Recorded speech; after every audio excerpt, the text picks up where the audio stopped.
YouTube. Hey, Twitch. Hope you guys are doing well today. Jacob Hemlock here. So for this video, we're actually having fun. Enough politics for now. We're taking a break. We'll see how long that lasts. Anyway, today we're just going to be discussing the motives and stuff for characters in Undertale and Deltarune. We're going to start with starting with Chris from Deltarune that branches out into fucking Frisk and Chara and Undertale and stuff, because a brief overview of what happens with those three characters is that Chris is literally simulating a lot of his plans and shit. Sounded like a chopper with that truck. Anyway, in Deltarune, Chris is simulating a lot of stuff as his plans for when he deals with people in Undertale. Undertale is like a board game he makes to try and understand people in his head. Literally, it's and Frisk and Chara are his main ways of dealing with things. Chara is the obvious one. It's just him being a serial killer to solve all his fucking problems. That ends up also being, when we translate that to Deltarune, Chara is pretty much the set mode for the heartless side of Chris, where he rips out his heart to do weird shit.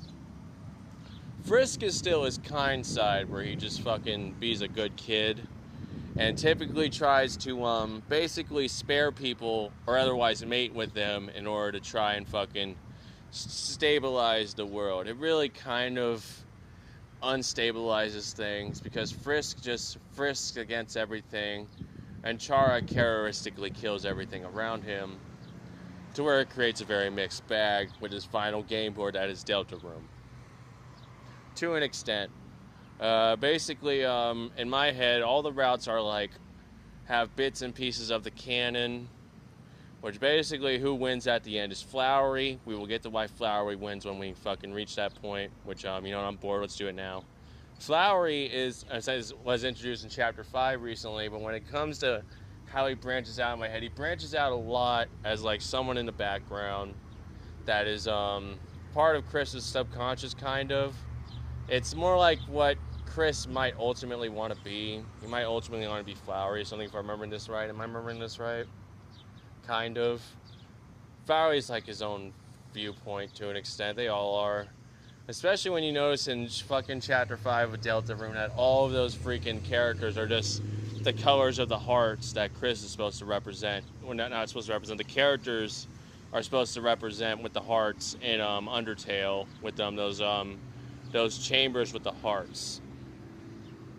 It's honestly, the Dark World's still a game board to him, where fucking it's honestly Undertale fiction again. I hate to say it, guys, but to me, Chapter 4 is where the last canon chapter happens, where anything is real, there's anything real stuff, and honestly a lot of it's bits and pieces. Really, only if I remember right to my lore analysis, only the real world stuff is actually real, or the light world. Everything in Undertale and the dark worlds of Deltarune are all fake. They are all still role-playing in Chris's head. Really, they're all role-plays. I hate to say it, they're all role-plays, guys. Everything's a role-play. But the reasons he does all these role-plays is really to basically understand the world and kind of groom Noelle. He's basically fucking arguing with Noelle a lot about morality and shit. That's really it. Noelle's a dumb bitch who just keeps wanting evil to win. Then he just dicks her down, basically, figuratively, by fucking basically making her go through horrific scenarios to make her admit shit sucks. A lot. That's why the main route lasts the longest. Because with the weird routes, they end early because Chris, she usually just loses. All the time she loses. Every time she loses when she tries to get anything weird to happen, because she always wants something evil to happen, and she gets fucking beat up and shit every time, or mind controlled. And fucking I hate to say it, Purple Girl, whose name I don't remember, is not real. Surprisingly, Rousey is real. Rousey is fucking kind of real. They're I think that's Birdie's character, actually. I think Birdie's character is Rousey. Yeah. The purple dinosaur girl that eats the chalk in chapter 1 of Deltarune is not real. She is fake. She is just like Chris is like bully side, really, when he likes, I don't know, like kind of his bully side. She gets cute eventually. It's more and more like that's like the closest thing to a real personality representation of Chris we have that isn't represented by actions. So like she's kind of real still. She's like she's like Chris's personality, fucking as an adventurer at least, good enough to cope. All right, and from there everything revolves into a game board in Chris's head when he tries to understand the world around him, and understand people's deep motives, and at the end of it, it just becomes a chemistry board to figure out who's fucking doing what and what their plans are. Fucking like, for example, the fucking lab woman is just literally just trying to create iron all day. That's why she's obsessed with video games and stuff and anime. She's obsessed with trying to make iron. Asgore wants flowers, but he also wants like pink clothes and stuff. That's why it's like exciting to him to have a yellow shirt with some pink on it, because like that's fucking naturally born. That was like made with natural chemistry. And it gets stolen by Noelle in my headcanon. My headcanon went wild at one point during a saw analysis. Noelle like steals his shirt and eats it because she's bored. She thinks it's chemically bacon. Noelle's obsessed with bacon and meat, by the way. She's like that much of a cannibal. That's why she's obsessed with evil. She just wants to eat people. She's a cannibal. Who like loves bacon really hard. Bacon's her favorite food. Yeah. And long fork. She totally claims she likes human meat. She doesn't. Chris gave her a chicken leg at one point. She didn't eat the chicken. She eats pig. She eats pig meat. She only really wants pig meat. She doesn't like human meat, actually. Chris roasts her about that a lot. To her in my head a lot of time when she claims she's cannibal, he throws bacon at her. And chicken. She won't eat the chicken. She will eat the bacon, though. Alright, Flowery's goal is obvious. He is trying to make flowers. And basically, Flowery's game board becomes funny because from there, we basically explore everyone else's game board as Flowery counters everyone all day because he's bored and he just wants to keep making flowers. And also, he keeps making fun of them because a lot of things are like chemically a fucking thing to him. Like, for example, my Flowery vibe is telling me this pink flower counts as shrimp. The red ones count as turkey, which I don't want to show right now because I might lose the Wi-Fi in this spot, and lose the stream. But anyway, like you see those over there, you might see them. Those red roses count as bacon to him, or like pork meat at least. It's like funny because he knows it doesn't taste like it. It's like a chemistry debate about if it's the chemical, it should taste like it. It doesn't ever taste like it. It pisses off Noelle. She will still try to eat the red roses when she learns that though, because she's bored. Oh wait, hey, there's a red rose over there. Yeah. Anyway, Chris's goal is basically to fucking he kind of wants to rule the world. He doesn't have like a goal to create something. He just wants to fucking. He basically is like a D&D role player that like fucking forces people through roleplay scenarios to show that their like morality sucks all day. Literally, that's just it. He's just like. He wants to basically create like a liberal world, at least with social privileges like myself. Because that's why he roleplays so hard. He's like dicks everyone down with how awful their lives become. Like, for example, with Chara and the genocide route, he shows that everyone's dead, and that everyone doesn't like you, and makes the most likable person Sans in the game kill you, or at least try to kill you a lot. Then he makes you live alone in the next part. Yeah. Like, so that's like a pattern with him. He always makes people live alone after you kill enough people because nobody likes you.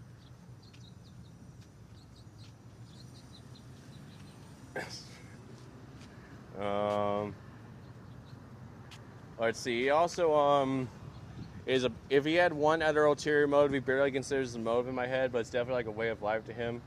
He wants to date a lot of people. That's why one of his characters is Frisk, because he's frisky about a lot of people and he just wants to like have sex with a lot of stuff. which is where kind of Flowery comes into it, because like that's like his perfect gentleman self, is being flowery.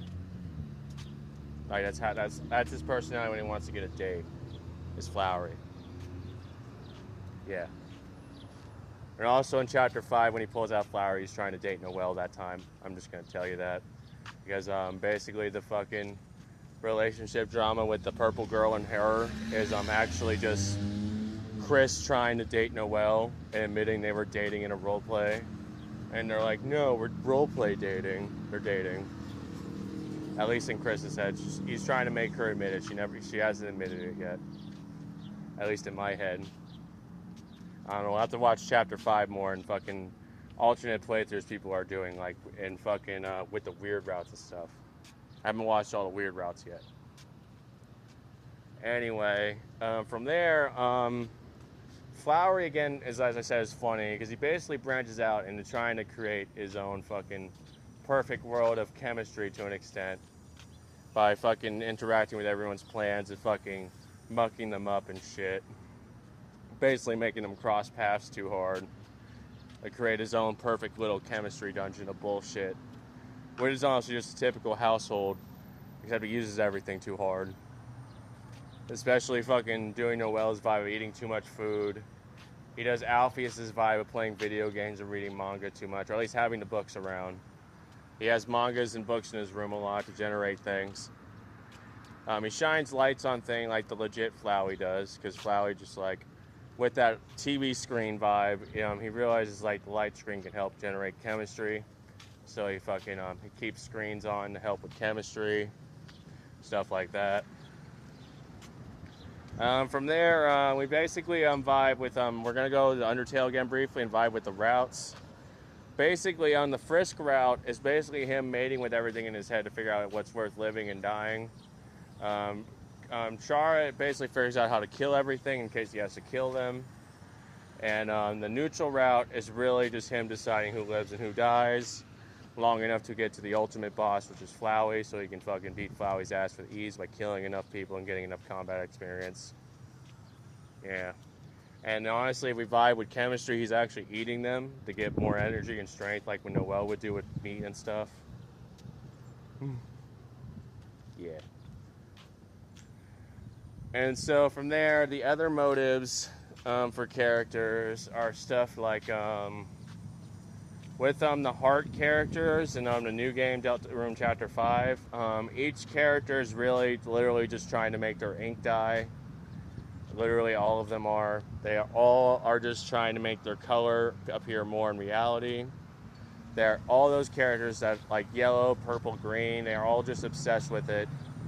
Except for Green. Green admittedly does have some other motives, which their motives for other stuff do appear in their attack patterns. Like the blue girl wants to make kitchen knives and stuff. Green wants to cook food, especially with cheese.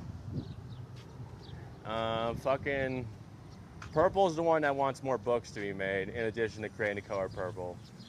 But she just like weirdly wants the letters to be purple. She's literally like, part of her chemistry is she's trying to change the book's lettering and the books and stuff to be all purple too, while the pages stay the same color. Fun fact, she keeps ruining the whole page and not keeping the letters even. If it just becomes a purple page book, no words every time. She always fails to keep the words. From there,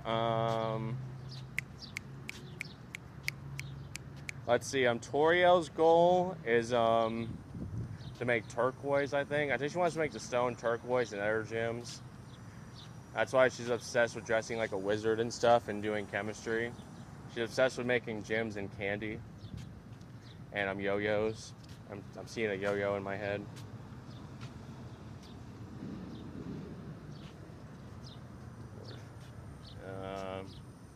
Flowey's goal is he's obsessed with electronics, but mainly stuff for television. He also wants like the prop effects and stuff. He wants like to do practical effects with his stuff. His goal is basically to make all the practical effects for a TV show. That's Metatron's goal as well. I said he goes a bit less hard because he just needs a talk show. Flowey needs like a horror fucking show set up to be able to like with fake dead bodies and shit.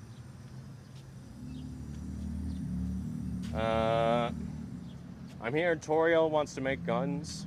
I'm mentioning that. Asgore wants to make chainsaws. What else do I got going on?